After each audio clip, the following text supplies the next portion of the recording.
এই ভর্তা সেই ভর্তা, এর ভর্তা তার ভর্তা, শেষে কি না কচু পাতার ভর্তা। জীবনে কখনো খাইনি আমি বন্ধুরা কচু পাতার ভর্তা, কিন্তু আজকে আমার রাখি পূর্ণিমার স্পেশাল রান্নার রেসিপি হচ্ছে কচু পাতার ভর্তা। বারবার করে কচু পাতার মধ্যে জল দিয়ে দিয়ে দেখছি আদৌ এগুলো কচু পাতা তো। আমার তো ডিজাইনটা কিরকম মানপাতা মানপাতা লাগছে, কিন্তু মানপাতা এর থেকে আরেকটু বড় হয় আর এতটা নরমও হয় না।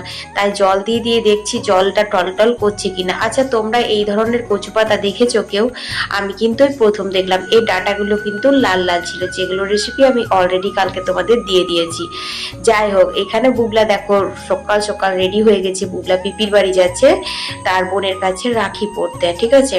তো যাই হোক, এখন আমি বুবলাকে একটু বাই করে দিলাম। ওদিকে মা সরঞ্জাম নিয়ে বসে পড়েছে সবজিগুলো কাটতে। দেখো কত সুন্দর কেটেছে কচু শাকগুলো, একদম ঝিরিঝিরি করে।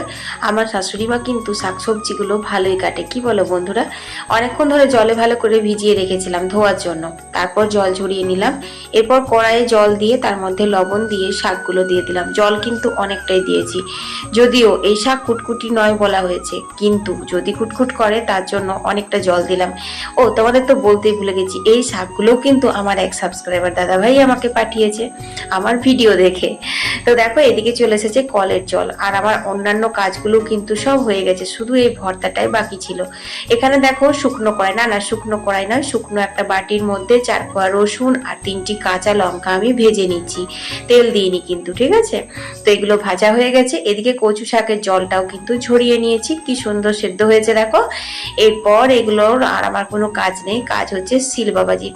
তো দেখো এখানে শিল বাবাজির কাজ শুরু হয়ে গেছে। শিলের মধ্যে আমি এই লঙ্কা রসুন দিয়ে কচু পাতাগুলো ভালো করে বেটে নেব, খসর খস খসর খস খসর খস করে।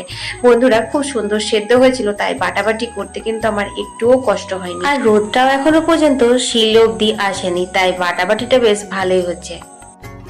চলো বাটা হয়ে গেছে, এরপর রান্নার পালা। কড়াই অনেক রকম রান্না হয়েছে বুঝলে, তাই কড়াইটা এরকম। তাই সর্ষের তেলের উপর ঝেড়ে পুড়ে যা ছিল কালো জিরেটা দিয়ে দিলাম, তারপর দিয়ে দিলাম অল্প একটু হলুদ, তারপরে কচু শাকের ভর্তা বানানোর যে পাতা বাটাটা ছিল সেইটা। এরপর এটা কিন্তু একদম শুকনো শুকনো করে নাড়াচাড়া নাড়াচাড়া করে ভেজে নিলাম।